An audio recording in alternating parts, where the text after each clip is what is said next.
Kita beralih ke informasi lain. Pemirsa, Senat Amerika Serikat pada hari Sabtu 6 Maret mengesahkan rencana bantuan COVID-19 dari Presiden Joe Biden senilai 1,9 triliun dolar atau setara dengan 27.335 triliun rupiah melalui pemungutan suara partai. Dalam sesi sepanjang malam, kubu Demokrat berjuang untuk menggolkan rencana bantuan bagi pengangguran, sementara minoritas Republik gagal dalam upaya untuk menerobos sekitar 3 lusin amandemen.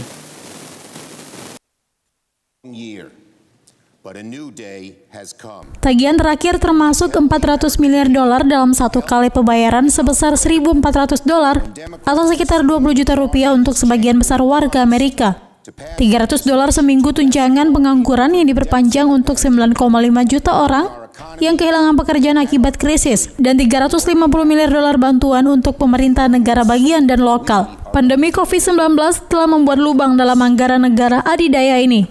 Senat memberikan suara 50 berbanding 49 tentang apa yang menjadi salah satu paket stimulus terbesar dalam sejarah Amerika Serikat tanpa suara Partai Republik yang mendukung. Meski demikian, peraturan belum berakhir karena RUU harus dikembalikan ke DPR yang menyetujui versi yang sedikit berbeda dengan seminggu sebelumnya.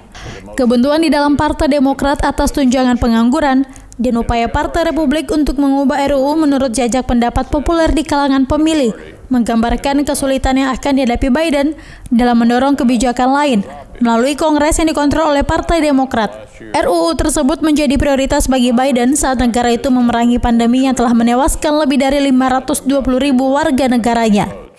Pengambilan keputusan mencetak rekor dalam pemungutan suara terlama di era modern yang membutuhkan 11 jam 50 menit ketika Demokrat menegosiasikan kompromi tentang tunjangan pengangguran untuk memuaskan kaum sentris seperti Senator Joe Manchin, seorang Demokrat yang mewakili negara bagian Virginia Barat yang sangat mendukung mantan Presiden Donald Trump dalam pemilihan November. Senat Demokrat menggunakan protes yang disebut rekonsiliasi untuk meloloskan keputusan dengan mayoritas sederhana ketimbang 60 dari 100 suara yang biasanya diperlukan di bawah aturan kamar. Partai Republik secara luas telah mendukung paket stimulus sebelumnya untuk melawan virus dan menghidupkan kembali ekonomi.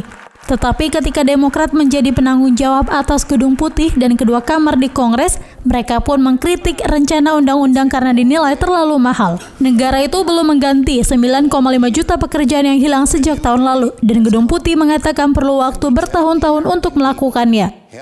Dari Washington DC, Amerika Serikat, kontributor Nusantara TV melaporkan.